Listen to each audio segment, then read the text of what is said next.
13년간 지속적인 양적 완화가 곧 종료될 예정입니다. 미국의 현재 중앙은행의 대차대조표 채권 자산은 8조 7천억 달러로 한화로 일경 400조 원의 금액입니다. 코로나 이전에는 4조 1천억 달러였습니다. 코로나 이후 4조 넘게 풀었습니다. 자본주의 역사상 이렇게 돈이 많이 풀리기는 처음입니다. 그래서 저 돈이 어떻게 부메랑으로 돌아올지 아무도 모릅니다. 미국에 어떤 영향을 줄지, 다른 나라에는 어떤 영향을 줄지, 우리나라에는 어떤 영향을 줄지 최대한 알아보고 준비해야 합니다. 2008년 9월 리먼 사태 때 양적 완화가 등장했고 처음 시행했습니다. 금리 인하 효과 없거나 즉각적이지 못해서 마음이 급해서 그냥 지방은행에 채권을 사서 유동성을 공급했습니다. 2017년 10월부터 중앙은행은 다시 회수하려 했지만 예상치 못한 코로나가 터지게 됩니다. 13년간의 양적 완화로 전 세계 부동산과 주식 가격이 상승했습니다. 중앙정부는 과도한 인플레이션의 심각성을 깨닫게 됩니다. 이제 양적 완화의 종말이 찾아옵니다. 올해 3월의 양적 완화 축소 후 바로 금리 인상할 예정이며 올해 8월쯤 양적 긴축이 진행됩니다. 양적 완화의 부작용은 글로벌 환율 전쟁과 원자재값 상승으로 인한 인플레이션입니다. 이를 막기 위해 정부는 당연 기준금리를 올리게 됩니다. 인플레이션 시대에 대응하는 방법은 개인적 차원의 대비로 가장 중요한 것이 부채 관리, 부채를 줄여야 합니다. 인플레이션이란 화폐 가치가 하락해서 물가가 오르는 것, 즉 현재 시중에 돈이 많이 풀려서 화폐 가치가 하락해졌으니 인플레이션이 발생하는 것입니다. 화폐 가치가 하락했으니 상대적인 원자재 값은 상승하게 되고 완성품의 가격 상승으로 시중 물가는 상승하고 즉 인플레이션이 발생하고 그럼 구매력이 줄어들게 되고 매출은 감소하게 됩니다. 매출이 감소하면 투자도 감소하고 고용도 감소합니다. 인플레이션이 오랜 기간 지속될 경우 금리를 올려서 유동성을 회수합니다.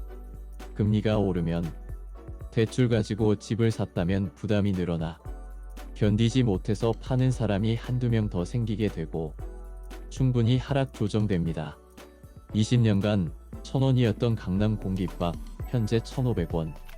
인플레이션이 현실이 되었습니다. 미국은 현재 물가가 터무니없이 올라 그 공포가 상당합니다. 2020년 1%대의 미국 물가가 올해 7%대까지 올랐습니다. 40년 전인 1982년 이후 최대라고 합니다. 수직 상승하고 있습니다. 미국의 양적 완화 시대에는 달러 자금이 유입되어 주가는 상승하고 원화는 강세가 되어 수출 경쟁력이 높아졌지만 이제 미국이 양적 긴축을 하게 되면 달러 자금이 빠져나가서 우리나라의 주가는 하락하고 수입 물가는 높아져서 수입은 어렵게 되고 대신 수출 경쟁력은 높아지게 되지만 수입 물가 오르게 되면서 국내 물가는 오르게 됩니다. 지금의 양적 긴축은 신중한 양적 긴축이 아닌 과거와 다른 긴축이 될 건입니다. 또한 금리 인상과 같이 하는 양적 긴축이므로 더욱 공포스러울 수 있습니다. 금리 인상의 효과가 없을 때에만 양적 긴축이라는 카드를 꺼내는 것이 일반적이지만 이번에는 그것을 같이 한다고 하니 시장의 파급력이 상당할 것으로 생각합니다. 시중에 돈이 이미 너무 많이 풀려서 당연 금리 인상 효과가 없다고 판단했을 것입니다. 미국의 정책 방향을 성장과 물가로 구분할 수 있습니다. 이제 중앙정부는 성장보다는 물가를 잡겠다는 것이 의지와 방향이 되고 있습니다. 저성장은 유동성 공급으로 해결할 수 있습니다.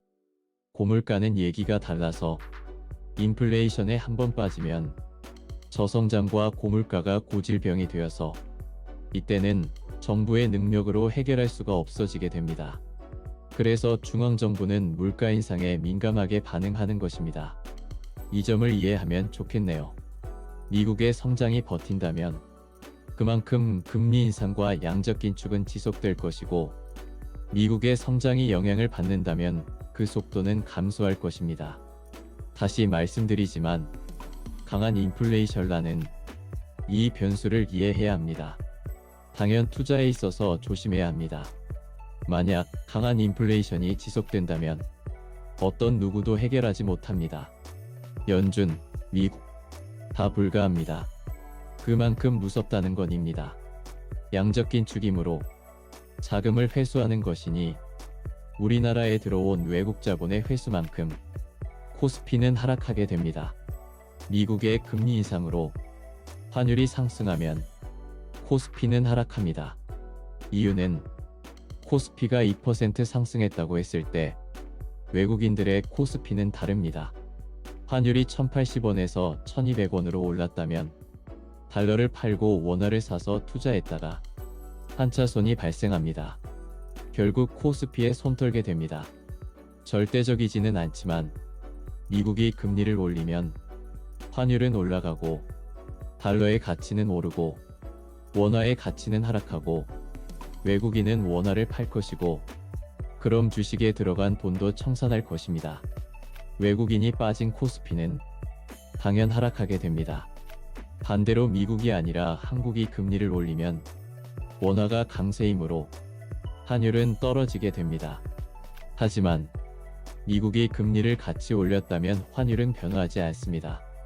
같이 올리면 별 소용이 없다는 점을 이해해야 합니다. 하지만 현실은 다르게 나타날 수 있습니다. 과거에도 그랬습니다.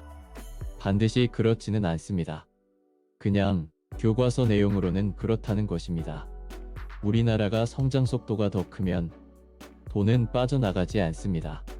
중요한 것은 14년 만에 판이 바뀌었다는 것을 인식해야 합니다. 성장과 금리 그리고 물가의 관계를 이해해야 합니다. 미국은 성장을 전제로 금리를 올릴 것이지만 물가가 너무 오르면 성장을 무시하고 금리를 올려 물가를 잡을 것입니다. 물가를 잡지 않으면 성장과 물가 동시에 무너지게 되면 연준은 아무것도 할 수 없게 되기 때문입니다. 이에 연준이 물가 때문에 어쩔 수 없이 금리를 급격하게 올릴 수도 있습니다. 주식시장은 꼬리 리스크로 단기적으로 급격하게 충격을 받을 수 있습니다. 코스피에 영향을 주는 것은 국내 금리보다 환율이 더 영향을 주게 됩니다. 환율은 국내 수출 기업의 실적과도 같으며 환율이 오르면 원화의 약세는 기업 실적을 증가시키게 됩니다. 즉 장기적으로 코스피 상승을 이끌게 됩니다. 주가에 대한 단기적, 장기적 영향을 이해해야 합니다. 문제는 외국인의 수급이 문제입니다. 원화로 환전한 외국인은 원화가 강세일 때 국내 증시에 들어오기 때문에 원화가 약세이면 증시에서 빠져나오겠지요. 즉 외국인은 순간적으로 돈을 빼게 됩니다. 단기적으로 코스피 하락을 이끌게 됩니다. 하지만 한국 시장은 아직 견고해서 그 영향은 적을 것으로 예상됩니다. 우리가 알고 있던 환율은 보통 1080원이었습니다. 이제 1200원의 시대가 되었습니다. 당분간 달러의 강세는 유지되거나 환율이 더 높아질 것으로 보입니다. 앞으로 6번의 미국의 금리 인상은 미국의 기준금리를 2%대로 만들 것이고 우리나라도 금리를 올리게 됩니다. 어쩌면 미국의 금리가 더 높아질 수도 있겠습니다. 금리 인상은 주거비 상승으로 인해 개인 신용 문제가 발생할 수 있습니다. 미국도 힘들어지고 우리나라도 힘들어지겠지요. 우리나라 가계부채가 1850조입니다. 국내 총생산과 거의 같습니다. 여기에 금리가 올라가면 버티기 힘들 수 있습니다. 기준금리 2%이면 대출금리 5% 정도 하게 됩니다. 사실 이번에 집값 잡으려고 대출을 조인 것이 아닙니다. 정부는 솔직히 집값 하락을 원하지 않습니다. 집값이 올라야 내수가 돌아가고 세금도 걷고 하는 선순환 측면이 강하기 때문입니다. 하지만 개인 부채가 워낙 높으니 어쩔 수 없이 대출을 조인 것입니다. 개인 부채가 국내 총생산하고 같은 것이 말이 되지 않습니다. 우리나라는 유동성을 시중은행에서 공급합니다. 은행은 위험한 기업에 대출을 해주는 것보다 소득이 안정적인 직장인에게 개인 대출을 늘리게 됩니다. 그러니 부동산은 당연 오르게 됩니다. 정부는 집값을 잡기 가장 좋은 방법으로 대출을 조이는 것이라고 너무도 잘 알고 있었습니다. 하지만 사용하지 않고 있습니다. 하지만 이번에 어쩔 수 없이 정책으로 사용했습니다. 그리고 정책의 마지막이 금리입니다. 미국이 금리를 올리니 당연히 우리나라도 올리게 됩니다. 금리는 어쩔 수 없이 개인 신용 문제를 야기합니다. 어쩔 수 없이 집을 팔아야 하는 상황이 오게 됩니다. 부동산의 하락이 단초가 충분히 될 수 있습니다. 여기까지 하겠습니다. 책임지는 전문가의 의견이 아닌 개인의 의견입니다. 참고만 하시길 바랍니다. 도움이 되셨다면 구독, 좋아요 부탁드립니다.